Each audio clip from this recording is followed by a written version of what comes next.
chant des musulmans. Allah, Dieu seul est grand et gloire à son prophète.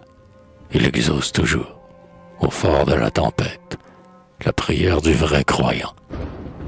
Des fils de Mahomet, il protège la race, et, du haut de son trône, il abaisse l'audace des fiers giaours de l'Orient. Comme au jour de Sélim, l'éclatant cimetière ne savait plus courber les peuples de la terre devant la splendeur du croissant. Contre le russe impur, le sultan magnanime, pour défense n'avait que sa douleur sublime et son désespoir impuissant. Comme le voyageur égaré dans la plaine, qu'au milieu de la nuit l'ardent Simoun entraîne, nous avons crié vers le ciel, et la source qui coule au pied des térébintes, aux échos du désert a murmuré les plaintes de tous les enfants d'Ismaël. De ses fils menacés écoutant la prière, le Seigneur a prêté sa force et son tonnerre aux nobles guerriers d'Occident.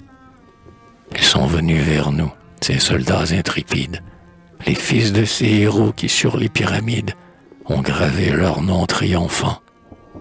Du grand Bounaberdi, dont les Kalmouks, nos frères, virent étinceler les armes meurtrières, dans les déserts égyptiens, de ce sultan du feu, la race glorieuse, a fait briller pour nous dans sa main radieuse le glaive vainqueur des chrétiens.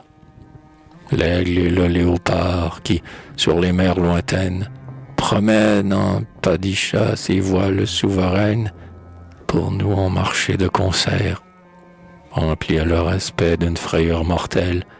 Les Cosaques ont fui comme fuit la gazelle devant le lion du désert, apportant le tribut de ses ondes rapides.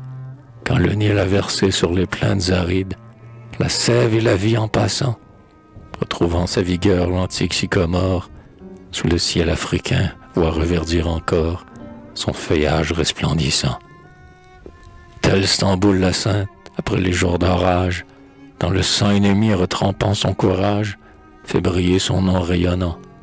Et forte désormais de l'appui de Dieu même, son front porte toujours l'immortel diadème de la reine de l'Orient.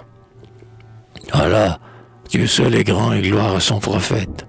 Il exauce toujours, au fort de la tempête, la prière du vrai croyant. Des fils de Mahomet, il protège la race, et du haut de son trône, il abaisse l'audace des fiers giaours de l'Orient. Et, découvrant au loin les horizons splendides qui s'ouvrent devant eux, aux luttes fratricides, les peuples de ce jour renonçant pour jamais, voguent vers l'avenir en prenant pour boussole ces deux astres bénis et leur douce auréole, l'industrie et la paix.